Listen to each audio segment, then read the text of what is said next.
Hi. അപ്പോൾ ഇന്നത്തെ നമ്മുടെ ബ്രേക്ക്ഫാസ്റ്റാണ്. അടിപൊളി പത്തിരി ആയിരുന്നു കേട്ടോ. നമ്മുടെ അരിപ്പൊടിയും ജീരകവും നാളികേരവും ചുവന്നതൊക്കെ ഇട്ട അടിപൊളി പത്തിരി, നല്ല കനം കുറച്ച് പരത്തിയ അടിപൊളി പത്തിരിയും അതിലേക്ക് നമ്മൾ ബീഫ് കറിയാണ് കേട്ടോ, നല്ല വറുത്തരച്ച ബീഫ് കറിയാണ് കേട്ടോ. നല്ല ചാറിങ്ങനെ കുറുകനെ ഇടുമ്പോൾ നല്ല പത്തിരിയും ബീഫ് കറിയും. എപ്പോഴും നമുക്ക് പത്തിരി ഇടുമ്പോൾ നല്ല ഗ്രേവിയാണ് കേട്ടോ, നല്ല അതിൻ്റെ ടേസ്റ്റ് ഉള്ളു. അപ്പം നമ്മൾ വറുത്തരച്ചിട്ടുള്ള ബീഫ് കറിയും പത്തിരിയാണ് കേട്ടോ ഇന്നത്തെ ബ്രേക്ക്ഫാസ്റ്റ്. അപ്പോൾ ഒരു ഗ്ലാസ് കട്ടൻ ചായയും കൊടുത്തിട്ടുണ്ട്. നല്ല മധുരമുള്ള കട്ടൻ ചായ ആണെങ്കിൽ ഒന്നുകൂടി ടേസ്റ്റ് കൂടി കേട്ടോ. പക്ഷേ അതിനോട് മധുരം കഴിക്കാത്തതിനും കട്ടൻ ചായയിൽ മധുരമില്ല. ഞങ്ങളുടെ ചായയിലൊക്കെ മധുരം ഉണ്ട് കേട്ടോ.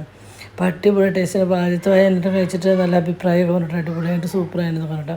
അപ്പോൾ ഞാൻ അടുത്ത വായ എടുക്കുന്നത് എനിക്ക് തരാനായിട്ടാണ്. ആദ്യത്തെ വായ കഴിച്ചു പറഞ്ഞപ്പോൾ ഞാൻ വേണ്ട എന്നിട്ട് കഴിച്ച് ടേസ്റ്റ് പറയുന്നു പറഞ്ഞപ്പോഴാണ് അടുത്ത വായ എനിക്കാണ് ഇട്ട് തരേണ്ടത്. എനിക്ക് ഓൾറെഡി എനിക്ക് എൻ്റെ ലൈഫിൽ ഭയങ്കര ഇഷ്ടമുള്ളൊരു ഫുഡാണ് കേട്ടോ.